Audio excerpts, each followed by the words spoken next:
les conditions hygiéniques dans tout le pays, parfois très, très déplorables. Mais donc, il faut voir le matraquage qu'on subit sur la collectivisation. Donc, c'était une lutte de classe ouverte et féroce.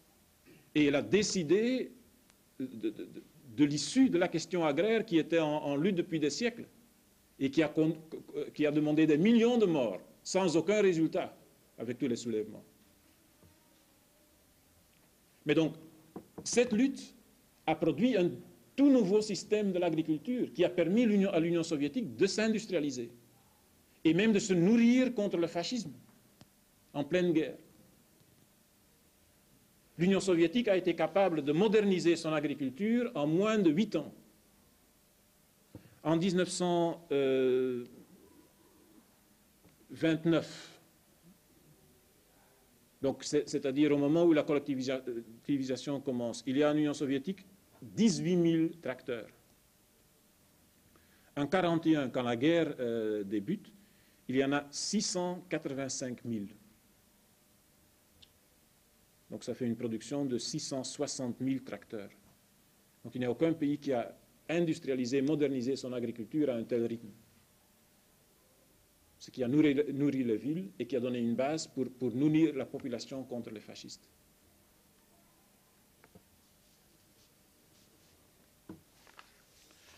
La 7e réalisation de Staline, que je veux brièvement souligner, c'est la révolution culturelle. Il y avait l'industrialisation, il y a la collectivisation, mais ça allait de pair avec une révolution culturelle. J'ai dit, c'est un pays d'analphabètes. Et donc, en 10 ans, ce pays a été tiré du Moyen-Âge pour entrer dans le monde moderne et pour produire des techniciens, des intellectuels, des techniques, des machines, des armes qui étaient capables d'affronter la puissance la plus avancée en Europe, l'Allemagne hitlérienne.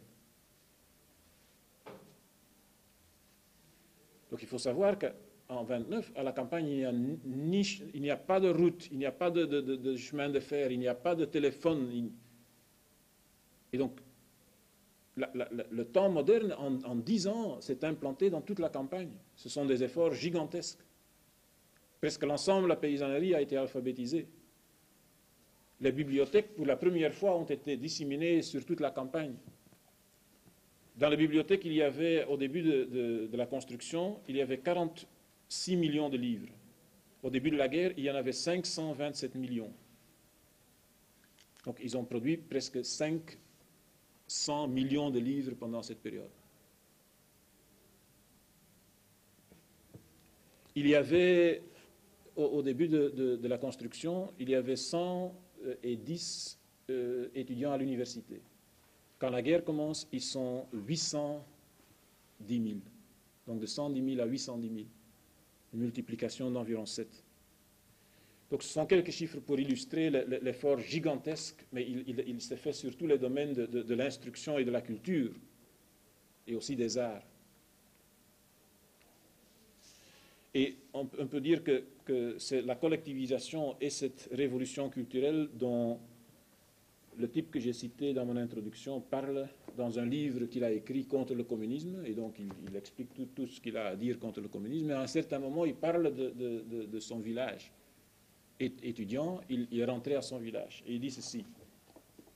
Lors de mes retours au village, et aussi bien plus tard, je demandais souvent à ma mère et aux autres kolkhosiens s'ils auraient accepté de reprendre une exploitation individuelle au cas où cette possibilité leur était offerte.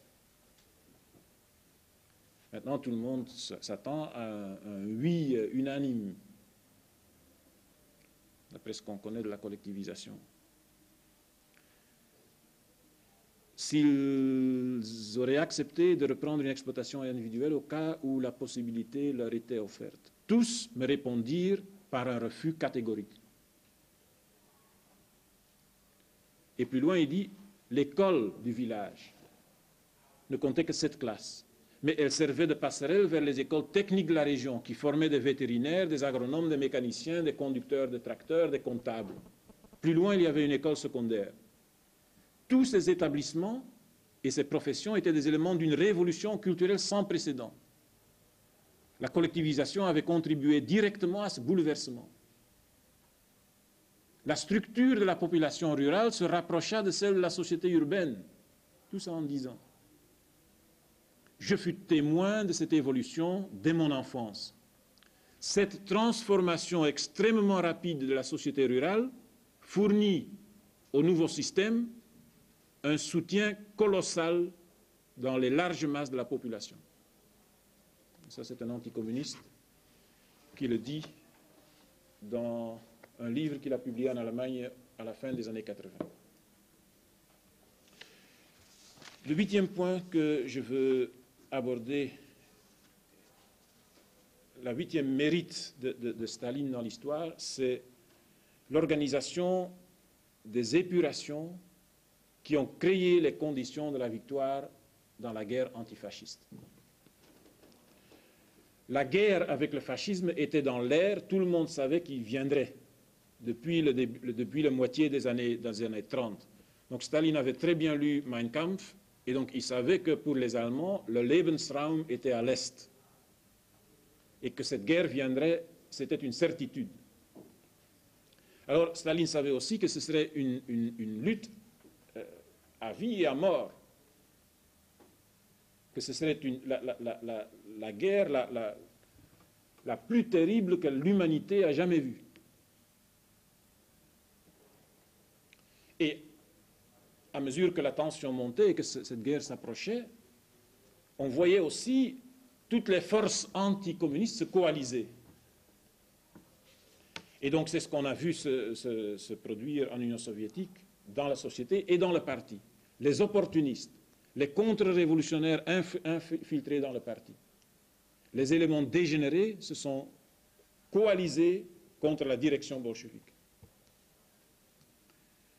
Et donc c'est dans ce contexte que les épurations de 37-38 ont été réalisées et qui ont réussi à éliminer en Union soviétique la 5e colonne, c'est-à-dire les forces sur lesquelles l'occupation nazie future comptait s'appuyer. Pour comprendre l'épuration, il faut avoir en tête certaines choses, certaines notions essentielles. Donc d'abord, il faut rappeler que cette Union soviétique est un pays féodal quand il s'engage dans la révolution socialiste. Mais donc les forces du tsarisme sont toujours très, très influentes. La religion orthodoxe est toujours influente. La bourgeoisie qui a été défaite est toujours là. La social-démocratie qui a soutenu la bourgeoisie dans la guerre civile est là. Les koulaks qui ont été matés sont toujours là. Et donc ces forces font une pression politique et idéologique sur les structures de l'État et sur le parti. C'était de toute façon les forces instruites avant. Alors qu'est-ce qu'on a vu se produire dans le parti? Je vais brièvement énumérer 4 phénomènes. D'abord, l'influence de la social-démocratie dans le parti bolchevique a toujours été importante. Il faut savoir qu'entre 1903 et 1912, bolcheviques et mencheviques cohabitaient plus ou moins dans le même parti. Il y avait des scissions, ils y revenaient, etc. Et donc l'influence des idées mencheviques réformistes s'introduisait aussi dans la fraction bolchevique du parti. Au moment de la révolution d'octobre, il y a 2 des chefs les plus éminents du parti bolchevique qui prennent en fait le chemin des mencheviks. C'est Zinoviev et Kamenev, qui trahissent et qui disent à la presse bourgeoise, à la presse menchevique, que Lénine et les autres fous veulent faire une insurrection le 25 octobre. Donc ils étaient tellement opposés à la révolution qu'ils ont jugé utile de dire dans la presse menchevique que le fou allait prendre le pouvoir. Donc l'influence social-démocrate existait dans le parti depuis ce moment. Un autre exemple, il y a un type qui s'appelle Georges Solomon. Il était vice-ministre du commerce et de l'industrie en 17. Donc c'était un bolchevique depuis 1903. C'est ce qu'on appelle un vieux bolchevique. Or, en 17 et 18, il trouve que Lénine exagère et que son idée de faire le socialisme dans un pays arriéré agricole est du non-marxisme, que c'est de l'aventurisme de vouloir éliminer la bourgeoisie. Et donc lui, il dit, la bourgeoisie a encore un rôle progressiste à jouer. Et donc c'est avec cette idée qu'il est dans le parti et qu'il est vice-ministre. En 1923, il a passé du côté de l'Occident en Belgique. Il a été en mission ici, il est passé de l'autre côté. Et ici, il a publié un livre qu'il a écrit juste après sa défection, qui est publié par le Centre international de la lutte active contre le communisme. Et donc là, vous avez, en long et en large, expliqué que l'Union soviétique vit maintenant dans l'esclavage et la terreur, et que des flots de sang humain coulent chaque semaine. Donc vous avez l'image du stalinisme, mais on est toujours sous Lénine. C'était un vieux bolchevique. Et donc vous pouvez lire son ouvrage, c'est très intéressant.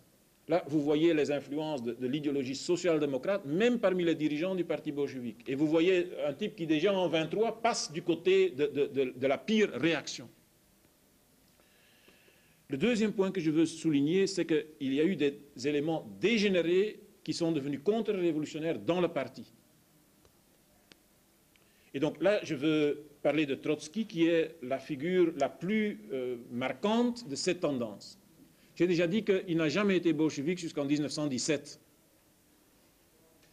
En 1917, il est entré dans le parti et en fait, il a gardé toute son idéologie anti-léniniste qu'il a développée depuis 1902-1903.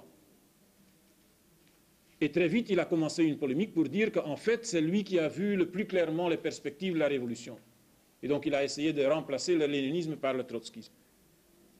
Il n'a presque pas eu de soutien dans le parti. Donc il y a eu un débat qui a duré 5 ans. Après 5 ans, il a eu quelques pourcentages dans les votes.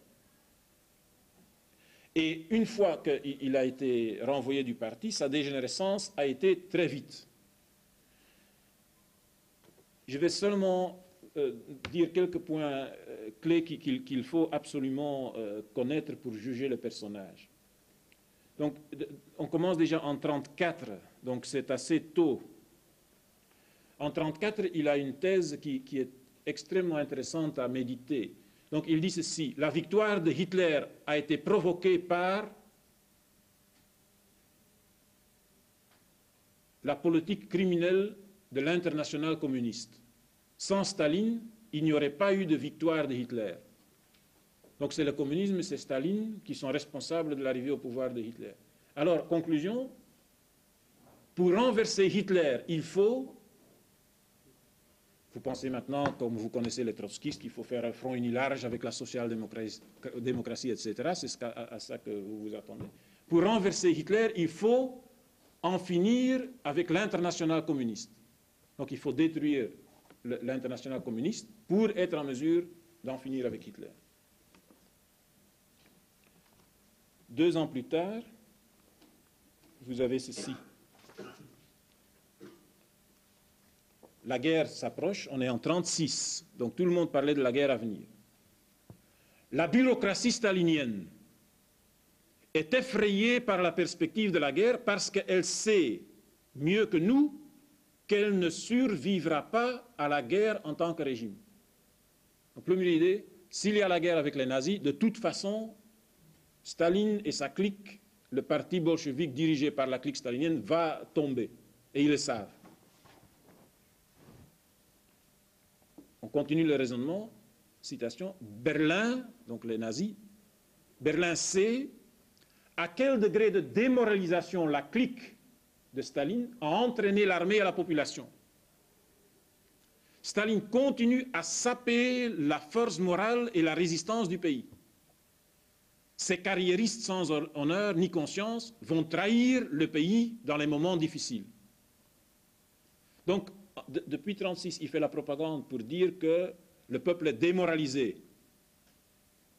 Staline mine la force morale, il mine la résistance. Staline et les siens vont trahir dès le début. Donc, il faut, quand vous avez en face de vous une guerre avec des fascistes, il faut faire cette propagande. Hein. Il faut dire, de toute façon, c'est foutu, ils vont trahir, ils vont s'encourir dès le premier moment, ces gens-là. Alors, on continue.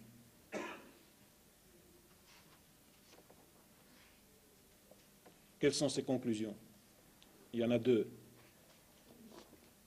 Donc, il faut détruire la clique de Staline. Il y a deux méthodes pour le faire. Un, tu peux lui tirer une balle dans la tête. Deux, tu peux organiser une insurrection des masses pour renverser le parti bolchevique. D'abord, la balle dans la tête. Nous sommes maintenant en 1938. Staline détruit l'armée et piétine le pays. La haine s'accumule autour de lui, implacable. Et une vengeance terrible est suspendue au-dessus de sa tête. Un attentat, c'est possible que ce régime, qui a exterminé les meilleures têtes du pays, appelle finalement contre lui la terreur individuelle. On peut ajouter qu'il serait contraire aux lois de l'histoire que les gangsters staliniens au pouvoir ne soulèvent pas contre eux la vengeance de terroristes désespérés. Donc Trotsky, il dit qu'il fait de la conspiration, qu'il faut travailler de façon conspirative dans le pays des soviets. Donc dire que un attentat contre Staline est dans la logique de l'histoire, que c'est possible qu'il va appeler finalement contre lui la terreur individuelle. Ce serait même contraire aux lois de l'histoire s'il n'y a pas des gens pour se lever et tirer une balle dans la tête de Staline. Donc ça s'appelle faire la propagande pour des attentats individuels. Puis il y a la propagande pour des insurrections pour renverser le pouvoir bolchevique et le parti de Staline. Il dit ceci textuellement: seule une insurrection du prolétariat soviétique contre l'infâme tyrannie des nouveaux parasites peut sauver ce qui subsiste encore des conquêtes d'octobre. Je tire votre attention sur l'infâme tyrannie des nouveaux parasites. Donc, je ne sais pas s'il y en a qui lisent avec plaisir la presse fasciste. Mais donc, quand vous avez le langage des fascistes contre le communisme, c'est à peu près ça. L'infâme tyrannie des nouveaux parasites. Et donc, ici, on dit textuellement que pour sauver le pays, et pour sauver ce qu'on peut encore sauver de la révolution socialiste, il faut d'abord faire une insurrection du prolétariat pour renverser Staline et le parti. Et la même chose est répétée à un autre endroit. Il dit: la 4e internationale va mener les masses soviétiques vers l'insurrection. Les ouvriers, les paysans, les soldats de l'armée rouge et les marins de la flotte rouge se dresseront contre la nouvelle caste d'oppresseurs et de parasites. Donc il appelle l'armée, la flotte, les ouvriers, les paysans à se soulever. Donc pour celui qui fait de la politique, ça s'appelle être un provocateur au service des nazis. Le troisième facteur dont je veux parler, qui se trouve dans le parti, donc il y a des tendances social-démocrates, il y a des éléments dégénérés contre-révolutionnaires. 3, il y a des ennemis qui se sont infiltrés consciemment dans le parti. Ici, vous avez, je ne vais pas m'attarder, mais vous avez Boris Bajanov. Il avait 19 ans quand la révolution éclate. Il écrit en 1930 qu'à 19 ans, il a compris qu'il n'y avait pas moyen de combattre le bolchevisme de façon ouverte. Et que la seule façon de le combattre, c'était de l'infiltrer et de le détruire de l'intérieur. En 4 ans, le jeune Boris est arrivé au bureau politique du parti bolchevique. Il n'était pas membre, mais il était le secrétaire de Staline. Et comme secrétaire de Staline, il prenait les notes du bureau politique. Ça dit quelque chose sur la situation de l'époque. Mais vous avez un anticommuniste qui s'affirme anticommuniste, qui dit qu'il va entrer pour le détruire, qui est en 4 années au bureau politique. Autre exemple, dans le livre que John Scott, un Américain qui a travaillé à Magnitogorsk, écrit, il donne une scène où il y a un directeur d'une usine qu'à Magnitogorsk, il découvre son passé.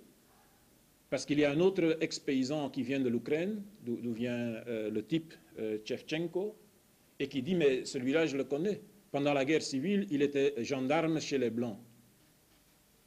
Donc c'était un ancien koulak, un ancien gendarme qui avait lutté par les armes à la main contre les bolcheviks et qui s'était aussi reconverti en bolchevique. Il était très dynamique.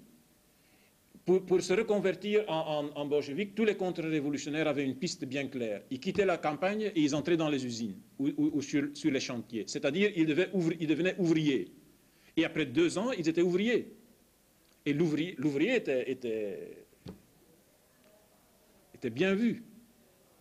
Et ouvrier cultivé, ouvrier dynamique, il est entré dans l'université des directeurs rouges. Donc des ouvriers capables, on les a envoyés dans une université spéciale pour devenir directeur d'entreprise. Comme ça, il est devenu directeur des entreprises socialistes. Il est entré dans le parti, bien sûr. 3e exemple, c'est l'organisation de Tokayev. Tokayev était un colonel de l'armée rouge. Il a écrit un livre quand il est passé en Occident en 1948. À 22 ans, il était membre d'une organisation anticommuniste clandestine opérant dans le parti et dans l'armée rouge. Et donc, pour ceux qui disent que quand même Staline, il a exagéré et c'était de la folie ce qu'il a fait, il faut lire ce livre-ci. Donc, il est anticommuniste, il est passé à l'Occident et il explique sa lutte. Il parle de de plusieurs dizaines d'officiers supérieurs de l'armée rouge, dont le numéro 2 du département de politique, Ossepian, le général Ossepian, qui était à la tête de son organisation. Et donc il dit comment ces officiers, ces généraux, ces colonels se réunissent, organisent des manœuvres, des complots, préparent des attentats, préparent des insurrections. C'est ça leur travail. Pendant les épurations, presque toute son organisation va être prise et fusillée. Ils seront fusillés avec les militaires autour de Tukhachevsky. Donc Tukhachevsky était un ancien général de l'armée rouge, de l'armée tsariste, qui est devenu le chef de l'armée rouge, qui était un militaire très capable, mais qui est devenu un réactionnaire et un bourgeois. Et autour de Tukhachevsky, on a vu se regrouper dans l'armée toutes sortes d'éléments contre-révolutionnaires. Et ce qui est fantastique à ce livre, c'est que tu as quelqu'un qui, de l'intérieur, défend ce qu'il a fait et qui vous donne un tableau extrêmement saisissant de l'activité des anticommunistes à la tête de l'armée. Alors, ces anticommunistes à la tête de l'armée et à la tête du parti, leur chef était membre du comité central. C'était un militaire membre du comité central. Il l'appelle Comrade X. On n'a pas trouvé qui c'est faisable, mais il faut du temps. Alors, ces gens étaient en liaison avec, et c'est la 4e catégorie, les opportunistes qui étaient dans le parti. Et les opportunistes, c'est essentiellement Boukharine. Boukharine a été critiqué pour ses déviations sociodémocrates depuis 1928. Mais Staline l'a laissé à la tête du parti. On dit souvent que Staline, dès qu'il y avait quelqu'un qui avait des divergences, on le mettait à la porte et on le fusillait. Tout ça, c'est des bêtises. Boukharine, il a fait des erreurs monumentales dans le domaine politique, mais il est resté à la tête du parti. Il a été critiqué en 28, en 29, au début des années 30. Et donc, il n'a été arrêté au moment où c'était prouvé que Boukharine, à la tête du parti, maintenait des liaisons avec les comploteurs militaires. Et donc ça aussi, c'est exprimé dans le livre de Tokayev, leur liaison en tant que groupe de conspirateurs anticommunistes avec les fractions opportunistes du parti. Eunoukidze, Boukharine et beaucoup d'autres. Alors, cette coalition de 4 forces menaçait directement la nature révolutionnaire du parti. Et dans une crise grave, ces 4 forces pouvaient renverser la direction du parti. Il faut savoir aussi que les Allemands ne chômaient pas non plus. Les Allemands ont infiltré leurs gens, ont recruté des agents en Belgique, en France, par centaines et par milliers. Quand ils sont arrivés ici, tout à coup on a vu qu'ils avaient les gens partout, dans tous les échelons. Donc ils avaient bien préparé leur agression. Or, Hitler, il parle depuis 1925 que l'objectif numéro 1, c'est l'Union soviétique dans Mein Kampf. Donc on peut présumer que l'effort pour infiltrer, pour recruter en Union soviétique a été beaucoup plus considérable encore que ce qu'il a été chez nous. Et donc que la cinquième colonne et les gens qui étaient liés à la cinquième colonne étaient plus importants en Union soviétique que chez nous. Or, dans les épurations, c'est cette cinquième colonne qui a été exterminée. Il n'y a pas eu de cinquième colonne en Union soviétique. Et c'est pour ça que l'Union soviétique, dans une situation qui était tendue à l'extrême, a pu de justesse tenir le coup. Mais maintenant, on pense que c'était évident que l'Union soviétique résisterait et gagnerait la guerre. Ce n'est pas du tout si évident. Donc il y a eu des moments extrêmement dramatiques. Et donc s'il n'y avait pas eu l'épuration, si une partie de la cinquième colonne s'était maintenue, on peut penser que l'Union soviétique aurait pu chuter. Le 8e point que je vais parcourir en vitesse, le 9e point, excusez, c'est la contribution décisive de Staline à la guerre antifasciste et à la victoire contre le fascisme. Donc sans Staline, le fascisme aurait été, sans Staline et sans l'Union soviétique, le fascisme aurait été vainqueur dans le monde entier. Il n'y a aucune force qui aurait pu être en mesure de le détruire. L'apport essentiel de Staline à la guerre antifasciste, on peut le situer à au moins 4 niveaux. Je vais simplement parcourir. D'abord, la préparation économique. Si l'Union soviétique n'avait pas une industrie moderne réalisée dans un tempo forcé, il n'aurait pas su résister. Zhukov, il a écrit ses mémoires et ça vaut la peine d'être étudié. Parce que Zhukov était un anti-stalinien. C'est Zhukov qui a fait le coup d'État de Khrouchtchev. Donc quand il fait ses mémoires en 70, c'est une source qui n'est pas suspect d'être favorablement préjugée envers Staline. Il était le plus important des anti-staliniens dans l'armée et l'allié principal de Khrouchtchev.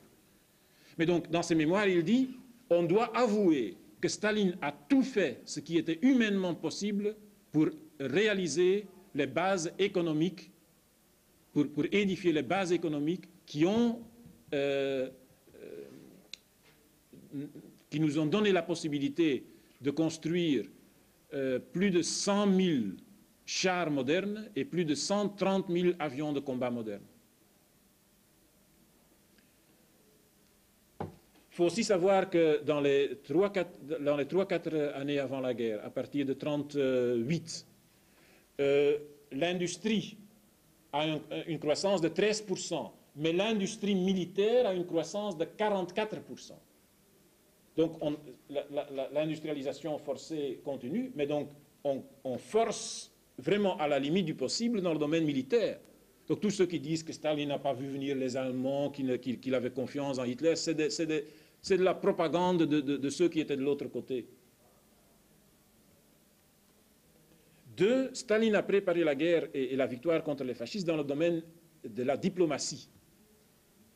Quand Hitler est arrivé au pouvoir, Staline était le seul qui en a tiré les conclusions. Et il a proposé à la Tchécoslovaquie, à la France, un pacte contre les fascistes. La Tchécoslovaquie et la France ont conclu des accords en 1935. En 1938, Hitler prend l'Autriche.